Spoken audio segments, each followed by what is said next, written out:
velkommen til gå til at tegne. Mit navn det er Mark. Jeg er 24 år, og jeg er professionel tegner.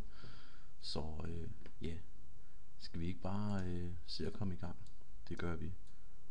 Boop. Nå, det vi starter med i dag, det er at vi skal have tegnet en rigtig professionel 3D stjerne.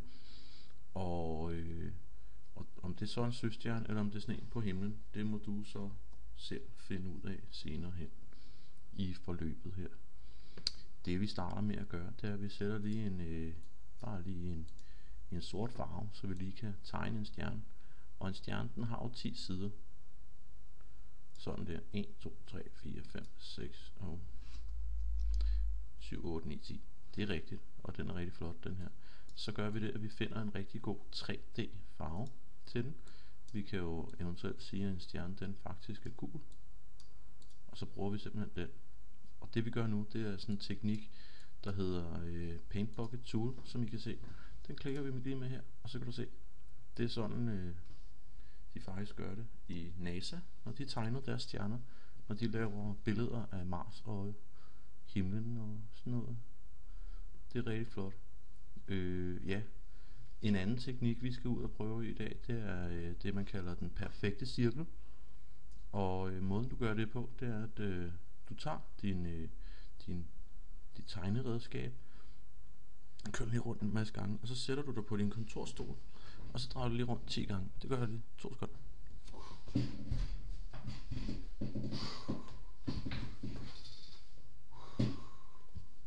Ja, jeg har snydt lidt. Jeg gjorde det lige i forvejen, så jeg har godt rundt også. Så får hjernen simpelthen en rigtig god 3D vision af cirklen. En helt perfekt lige cirkel. Det er det vi gør nu. Den skal ikke være den farve. Jeg kan stadig nå det. Vi tager den, og så tegner man ellers bare. Og der kan I se ellers hvor flot den er. Sådan lige hvis man skulle snyde publikum lidt, så kunne man jo lige så kan man gøre det, man lige kan skrive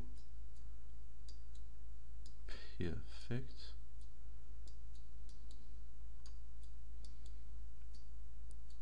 inde i cirklen, fordi så tror folk automatisk den er perfekt. Og det er den jo også, men det kan jo være, at der er nogen, der mangler briller. Og så gør vi det, vi også lige, den vil vi også gerne give en rigtig flot 3D effekt. Så vi giver den en 3D farve. Det kunne for eksempel være den her.